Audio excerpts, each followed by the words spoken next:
नमस्कार, मैं हूं निशांत चतुर्वेदी। तिहाड़ का तिलिस्म। जी हां, देश की नंबर 1 जेल में इस वक्त जो हो रहा है वो वाकई किसी तिलिस्म से कम नहीं। हिंदुस्तान की सबसे बड़ी जेल में ऐसे सनसनीखेज कत्ल हो रहे हैं कि सुनकर ही होश फाख्ता हो जाते हैं। जिस जेल में जाने से भी कभी बड़े क्रिमिनल की रूह कांप जाती थी, अब वहां धड़ल्ले से गैंग वॉर चल रहा है जेल के अंदर। और गैंग वॉर भी ऐसा वैसा नहीं, बल्कि तिहाड़ के अंदर गैंग हत्या भी कर रहा है और आंख भी फोड़ रहा है। आपको दिखाते हैं तिहाड़ जेल का बड़ा खुलासा, जब देश की सबसे महफूज जेल में हुआ सबसे खौफनाक मर्डर।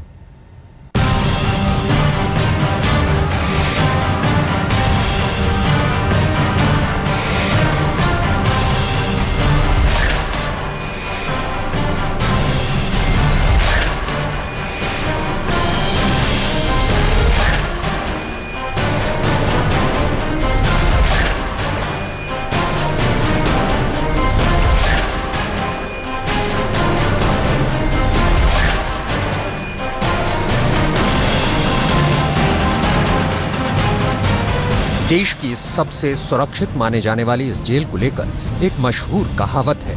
कहावत ये कि यहां बगैर इजाजत के कोई परिंदा भी पर नहीं मार सकता।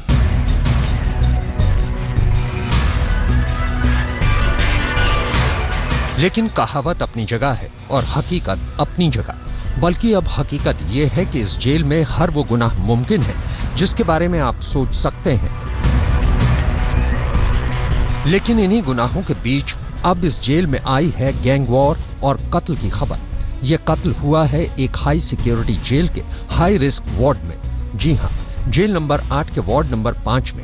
दरअसल मंगलवार रात इसी वार्ड से अचानक निकली चीखों ने हर किसी का ध्यान इस ओर खींच लिया। लेकिन जब तक अनहोनी से घबराए संतरी वार्ड के करीब पहुंचे, तब तक मामला हाथ से बाहर निकल चुका था। वार्ड के अंदर बंद एक कैदी दीपक सिंह फर्श पर लहूलुहान पड़ा हुआ था और उसके जिस्म में हरकत तकरीबन बंद हो चुकी थी।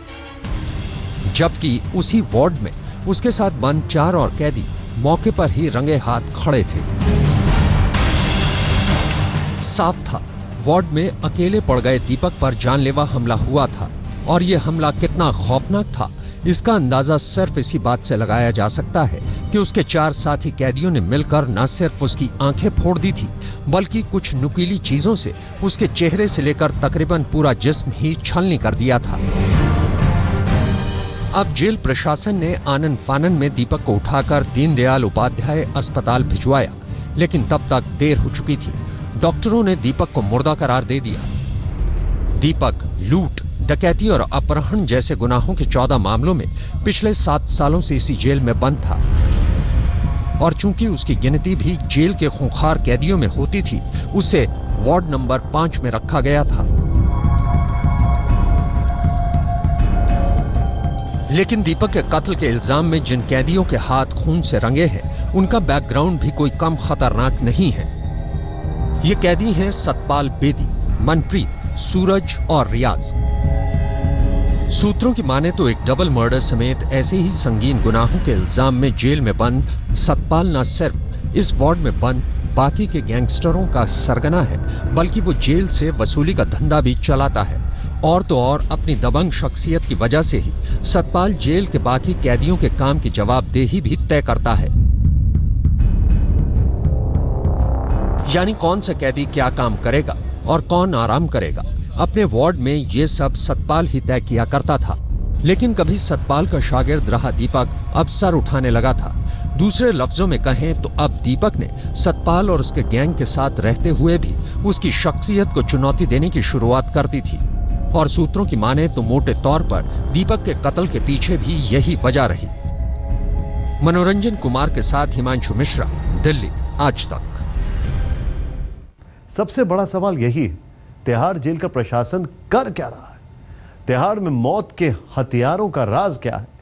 क्यों कैदियों के हौसले इतने बुलंद होते जा रहे हैं? और देश की सबसे महफूज जेल में मर्डर कैसे? जिस तरह से गैंग वॉर में दीपक नाम के कैदी की हत्या हुई, वो न सिर्फ रोंगटे खड़े कर देती है, बल्कि आंख फोड़वा गैंग को लेकर जेल प्रशासन को लापरवाही को भी उजागर करती है।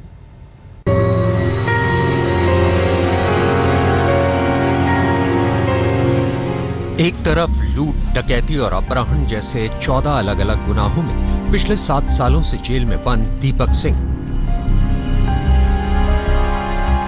और दूसरी तरफ डबल मर्डर, लूट, डकैती और अपहरण जैसे गुनाहों में अपने पूरे गैंग के साथ जेल में बंद सतपाल बेदी। तिहाड़ जेल में हाल के दिनों में हुई इस सबसे खौफनाक गैंग वॉर की वारदात में यही वो 2 किरदार हैं जिनके इर्द गिर्द ये पूरी कहानी घूमती है। इनमें से एक दीपक तो दुश्मनों के हमले का शिकार होकर अब इस दुनिया में नहीं है, जबकि दूसरा सतपाल अपने 3 साथियों के साथ दीपक को जेल में ही मौत के घाट उतारने के जुर्म में एक बार फिर नामजद हो चुका है। लेकिन अब गैंग वॉर और कैदी के कत्ल की इस वारदात को लेकर एक नहीं बल्कि कई सवाल खड़े हो चुके हैं।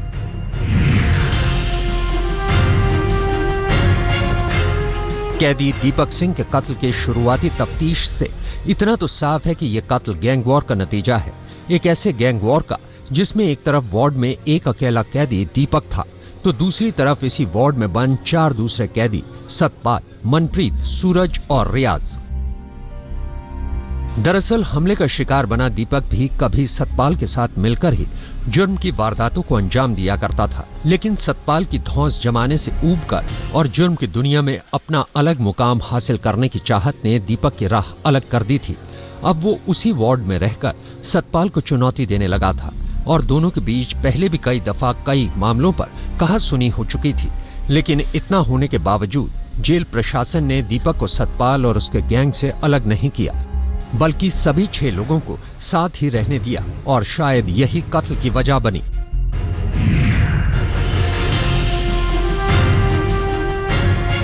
वारदात मंगलवार की रात ठीक 11 बजे हुई, जब तकरीबन सभी कैदी सोने चले गए थे। दीपक भी सो रहा था, लेकिन नींद में ही उस पर ताबड़तोड़ हमला शुरू हो गया। एक तो वो नींद में था, दूसरा अकेला पड़ चुका था। ऐसे में उसे खुद को बचाने का मौका भी नहीं मिला और सतपाल और उसके साथी उसे एक के बाद एक नुकीली चीजों से तब तक गोदते रहे जब तक उसका जिस्म ढीला नहीं पड़ गया।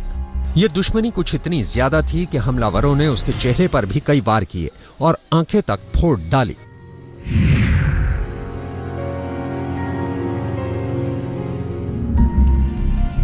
हाई सिक्योरिटी जेल का हाई रिस्क वार्ड। सवाल यह है कि फिर ऐसी हाई सिक्योरिटी जेल में आखिर कत्ल के लिए हथियार कहां से आए?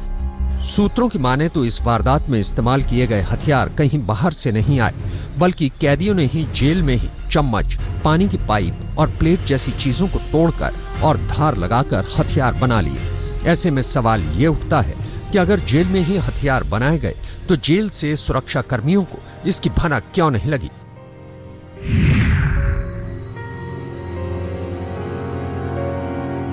इस सवाल के जवाब में उंगली यकीनन जेल प्रशासन की तरफ ही उठती है। अव्वल तो जेल प्रशासन कैदियों को जेल में ही हथियार बनाने से नहीं रोक सका, ऊपर से दीपक को सतपाल एंड कंपनी से खतरा होने के बावजूद और पहले भी उनके आपस में टकराने के बावजूद जेल प्रशासन ने उन्हें अलग करने की जरूरत नहीं समझी।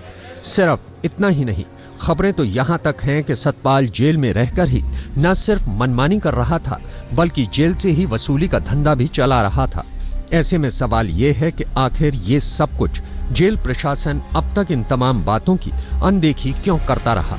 जाहिर है ऐसे में अब इस गैंग वॉर और कत्ल की वारदात से जेल प्रशासन अपना पीछा तो कतई नहीं छोड़ा सकता। तिहाड़ जेल के अंदर बंद कैदी दीपक की हत्या अपने पीछे कई सवाल छोड़ गया। सबसे पहला सवाल तो ये, क्या दीपक की हत्या इसलिए की गई कि अंदर बंद कुछ कैदी अपने गैंग चला रहे हैं और वर्चस्व की लड़ाई दीपक की मौत का कारण बना, या फिर किसी पुरानी दुश्मनी की वजह से जेल के अंदर दीपक की हत्या की गई? संजय खान और मनोरंजन के साथ हिमांशु मिश्रा, दिल्ली आज तक। और अब हम जो तिहाड़ जेल के बारे में बताने जा रहे हैं वो और भी चौंकाने वाला है।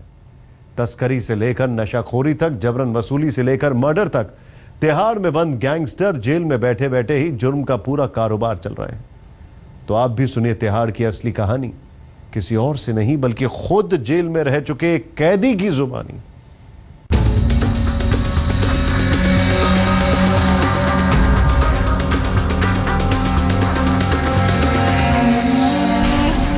देश की नंबर 1 जेल, जी हां, तिहाड़। कभी तिहाड़ का नाम सुनकर ही कैदी कांपने लगते थे, लेकिन अब लगता है तिहाड़ का सारा खौफ निकल चुका है और हिंदुस्तान की सबसे बड़ी जेल में ना सिर्फ मर्डर होना आम बात हो गई है, बल्कि कैदी तिहाड़ से फरार भी होने लगे हैं और तिहाड़ प्रशासन बस देखता ही रह जाता है। अभी ज्यादा दिन नहीं गुजरे हैं जब दो कैदियों ने तिहाड़ की सुरक्षा में सेंध लगा दी। जावेद और फैजान नाम के ये दो कैदी तिहाड़ से कब और कैसे निकल गए किसी को भनक तक नहीं लगी और जब जेल अधिकारियों से पूछा गया तो बताया कि ये दोनों कैदी तिहाड़ की ऊंची ऊंची दीवारों को फांदकर और उनमें छेद करके निकल गए। लेकिन सूत्रों की माने तो तिहाड़ से फरार होने का तिलिस्म कुछ और ही था और जब आज तक की टीम ने तिहाड़ में रहकर लौटे एक कैदी से बातचीत की तो कहानी कुछ और ही निकली। जी हाँ, इस कैदी की माने तो उसको ये पूरी कहानी जेल में बंद उसके एक साथी ने खुद अंदर से फोन पर बताई। किस तरीके से आदमी भाग सकता है वहाँ से? देखो ना, सुरंग बनाई है, अंदर लैटरिंग होती है। लैटरिंग? अच्छा। अंदर जो बैरिंग के अंदर लैटरिंग होती है उसकी शीट उखाड़ देते हैं। अच्छा।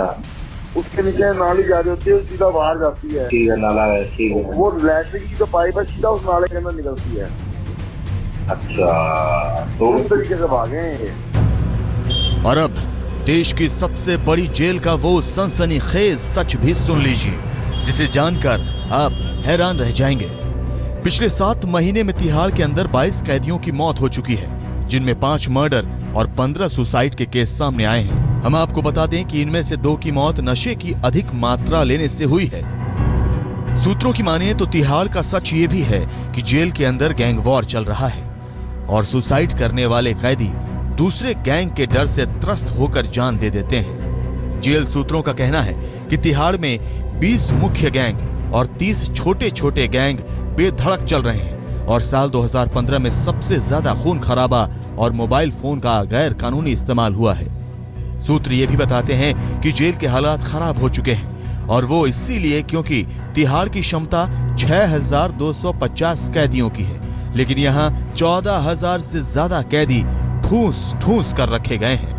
यहाँ अंडर ट्रायल और सजा पा चुके कैदियों के गैंग बाकी कैदियों को कंट्रोल कर रहे हैं।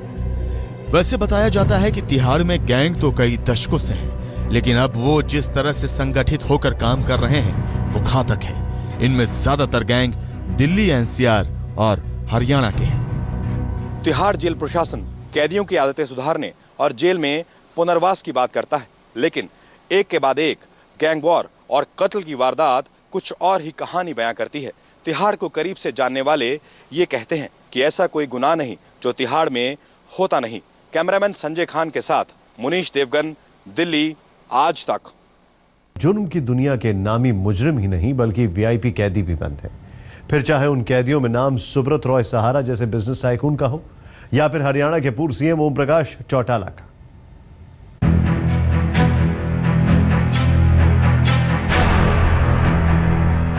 तिहाड़ में नामी गिरामी लोग सजा काट चुके हैं तो कई वीवीआईपी इस वक्त भी तिहाड़ के अंदर बंद हैं। तो आइए आपको बताते हैं देश की नंबर 1 जेल में कौन कौन बंद हो चुका है। तिहाड़ जेल में इस वक्त जो वीआईपी कैदी हैं, इनमें निवेशकों का पैसा ना लौटाने के चलते सुब्रत रॉय सहारा जेल काट रहे हैं, तो जसिका लाल हत्याकांड में दोषी मनु शर्मा तिहाड़ में बंद हैं। हरियाणा के पूर्व मुख्यमंत्री ओम प्रकाश चौटाला शिक्षा नियुक्ति मामले में सजा काट रहे हैं। और अब सुनिए उन मशहूर लोगों के नाम जो तिहाड़ के कैदी रह चुके हैं। 2G घोटाले में पूर्व केंद्रीय मंत्री ए राजा तिहाड़ में रह चुके हैं, तो पूर्व सांसदों में कनिमोझी, सुरेश कलमाड़ी और अमर सिंह भी तिहाड़ जा चुके हैं। इनके अलावा पूर्व आईएएस अधिकारी आर.के. शर्मा से लेकर ललित भनोट और शाहिद उस्मान बलवा तिहाड़ में बंद हो चुके हैं। और इन सब के अलावा कुख्यात बिकनी किलर चार्ल्स शोभराज भी तिहाड़ का कैदी बन चुका है। आज तक ब्यूरो। वक्त हो गया एक छोटे से ब्रेक का। आप कहीं मत जाइए, देखते रहिए आज तक।